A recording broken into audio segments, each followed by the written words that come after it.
ये क्लियर होना चाहिए कि इज़राइल इस बार पीछे हट के अमेरिका को आगे करना चाह रहा है और ये उसको ये लग रहा है कि ईरान इज़राइल पे हमला नहीं करेगा, बल्कि ईरान ने बिल्कुल क्लियर कर दिया है।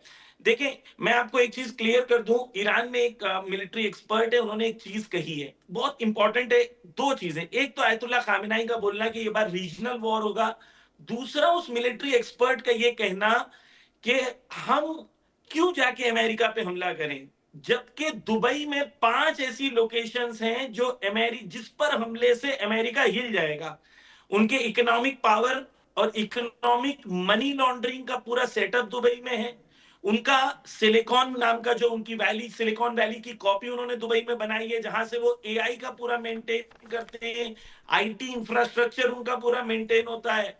वहां पर उनका जो जो उनके शीशे के घर पूरे मिडल ईस्ट में मौजूद हैं, वो अगर मौजूद हैं तो हमें दूर जाके मारने की क्या जरूरत है?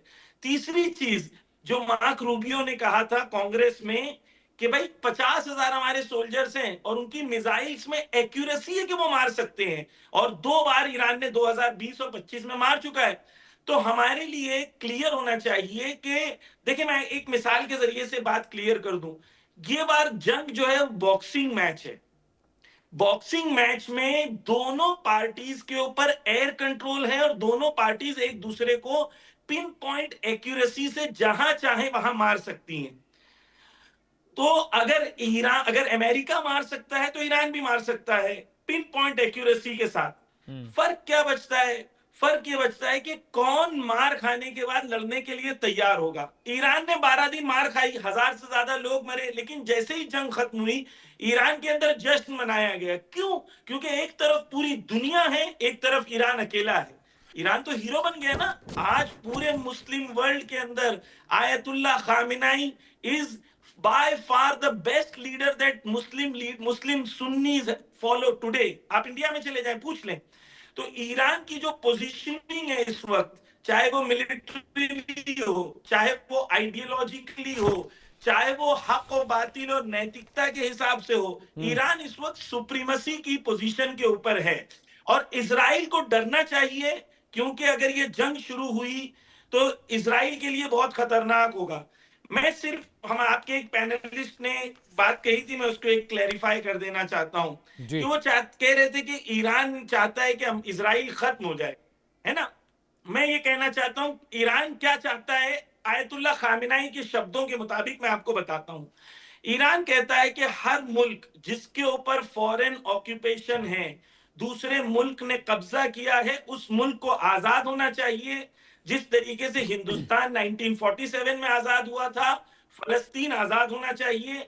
यही महात्मा गांधी का दृष्टिकोण था कि महात्मा गांधी ने कहा था Palestine belongs to the Palestinians the same way England belongs to the English and France belongs to the French people. तो आयतुल्ला खामिनाई का जो दृष्टिकोण है, मैं बहुत जल्दी क्लियर कर दूं। आयतुल्ला खामिनाई ये नहीं कहते कि जूस को मार दिया जाए, बिल्कुल नहीं कहते। वो नहीं कहते क्रिश्चियंस को मार दिया जाए, बिल्कुल नहीं कहते। उनका कहना ये है कि पैलेस्टाइन में जो लोग 1948 से पहले रहते थे, चाहे वो क्रिश्चियंस हो, ज्यूज हो, मुस्लिम्स हो, वो सब owners of the land return करें। एक रेफरेंडम हो और उस रेफरेंडम में साबित किया जाए कि वहां के लोग जिस प्रकार की हुकूमत चाहते हैं वो हुकूमत वहां पर बने। ये ईरान का ऑफिशियल स्टैंड है। और ये ईरान का स्टैंड, जो महात्मा गांधी है, नेल्सन मंडेला है, आयतुल्ला खामिनाई है, सबका स्टैंड नैतिकता और मॉरल वैल्यूज के मुताबिक है। तो ईरान चाहता है इजराइल खत्म हो, लेकिन इजराइल खत्म हो का मतलब ये नहीं कि लोग मरे, बल्कि वो मुल्क आजाद हो, जिस तरीके से हिंदुस्तान का मुल्क कॉलोनियल पावर से आजाद हुआ था, ये भी कॉलोनियल पावर से फलस्तीन आजाद। बेहतर बात साहब, ठीक है। जनरल साहब आप कुछ कह रहे थे, उसके बाद मुझे एम्बेसडर साहब के पास जाना, श्रुति मैम से क्लोजिंग कमेंट भी लेना है। हाँ जनरल साहब, देखिए मैं आपको 2-3 चीजें बताना एक चाहता सवाल हूं मेरा ले कि लीजिए हम बार सर, बार एक मेरा सवाल ले लीजिए। क्या हम हाँ। अमेरिका की पावर को अंडरस्टिमेट बहुत ज्यादा कर रहे हैं कि आज की डिबेट में ऐसा है? नहीं, मैं देखिए देखिए अमित, मैं अब आपका सवाल मतलब उसी सवाल का जवाब दे रहा था मैं। ये यू विल सरप्राइज टू से मैं जी यही कह रहा था। देखिए, जब भी सेनाओं का कंपैरिजन होता है तो इस चीज का बहुत ज्यादा फर्क नहीं पड़ता कि कौन सी सेना कितनी बड़ी है, उसके पास क्या क्या है। फर्क पड़ता है कि उस क्या में से पॉइंट ऑफ डिसीजन पर वो क्या ला करके लगा सकता है। राइट। आपकी सेना कितनी भी बड़ी हो, आप अफगानिस्तान गए, 20 साल वहां रहने के बाद बेशर्मों की तरह वहां से वापस आ गए। आपकी सेना, आपकी इकोनॉमी कितनी भी बड़ी हो, आप वियतनाम गए, वहां से मार खा के वापस आ गए। ये एग्जैक्टली। वजह ये होती है कि आपकी ताकत, ये इस चीज पर निर्भर करती है कि जहां पॉइंट ऑफ डिसीजन है, वहां पर आपके पास अप्लाई करने के लिए क्या है। अब हम अमेरिका की ताकत को अंडरमाइन नहीं कर रहे हैं, लेकिन जो अमेरिका के 20 लाख सैनिक हैं, उसमें से कितने ईरान या मिडिल ईस्ट में पहुंचे हुए हैं? जब इराक का युद्ध हुआ था, मैं आपको क्लैरिफाई कर दूं, 4 लाख सैनिक ग्राउंड पर थे।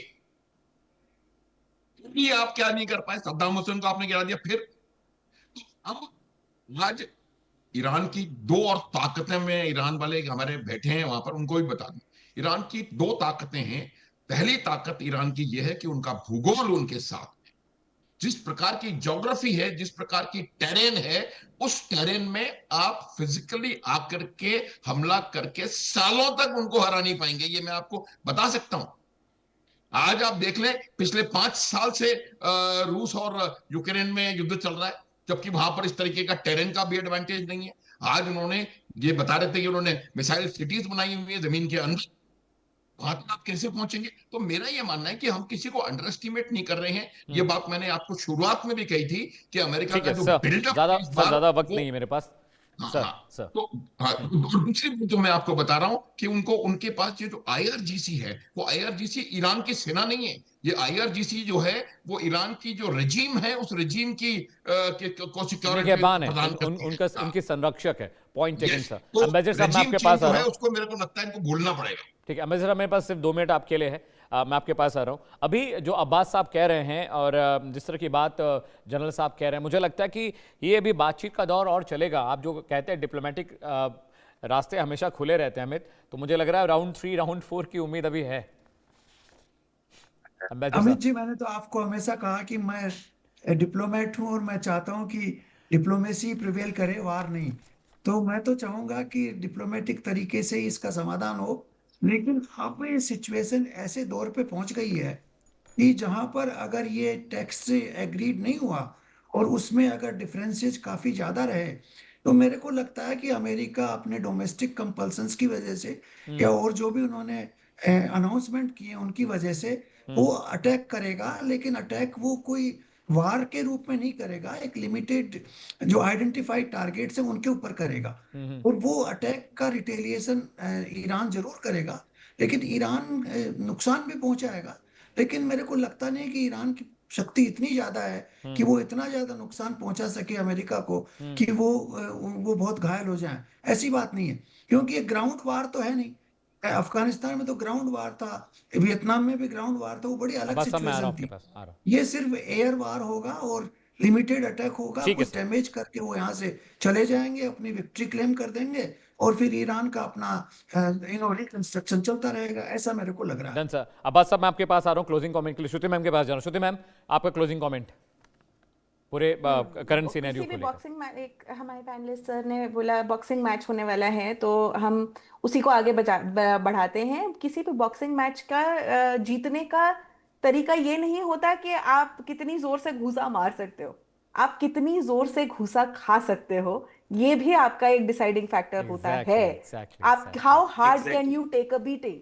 नाउ अनफॉर्चुनेटली फॉर ईरान, क्योंकि उसके ऊपर सैंक्शंस हैं, उसकी इकोनॉमिक अवस्था इतनी अच्छी नहीं है, प्रोटेस्ट आज भी लॉन्च हुए हैं और वो अपनी तरफ से कोशिश कर रहा है कि शांति बनाए रखे, तो वो ऑलरेडी बैकफुट पे चल रहा है। अमेरिका फ्रंट फुट पे है।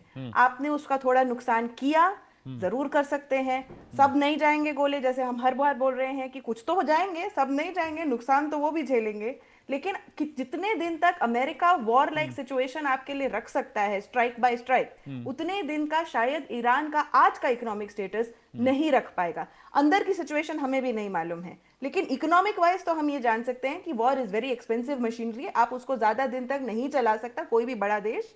लेकिन इजराइल और अमेरिका मिलके ज्यादा दिन तक चला सकते हैं ईरान की तरफ से। तो घूसा खाने की एबिलिटी यूएसए की ज्यादा है और घूसा मारने की एबिलिटी भी यूएसए की ज्यादा है, क्योंकि उन्होंने वहां उस तरह से बना रखा है। Last 60 seconds to you, 1 minute आपको दे रहा हूं। अब्बास साहब क्लोज करिए डिबेट को। ठीक। जी मैं तो देखिए शायद नहीं, मैं बता भूसा दूं। खाने की ताकत जो है उसके लिए इरादों की जरूरत होती है, ठीक है। और ईरान ने 12 दिन की जंग में साबित किया कि करबला की जिसके पास आइडियोलॉजी है वो मार खा के खड़े रहता है, मैदान से भागता नहीं है। सीज फायर अमेरिका ने डिमांड किया था, ईरान ने डिमांड नहीं किया था 12 दिन की जंग के अंदर। तो मेरा फाइनल कंक्लूजन ये है कि ईरान के पास इस वक्त फ्रंट फुट इसलिए है बिकॉज ईरान कोई भी शर्त अमेरिका की नहीं मान रहा है। ईरान के पास फाइट बैक पावर ज्यादा है। हाँ, अमेरिका के पास हिट एंड रन वाली पॉलिसी है। ईरान ने क्लियर कर दिया है कि हिट एंड रन ये बार नहीं चलेगा।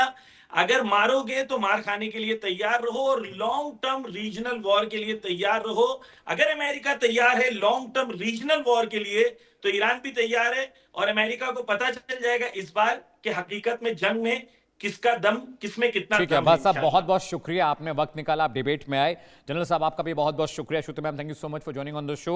मेजर साहब आपका भी बहुत बहुत शुक्रिया फॉर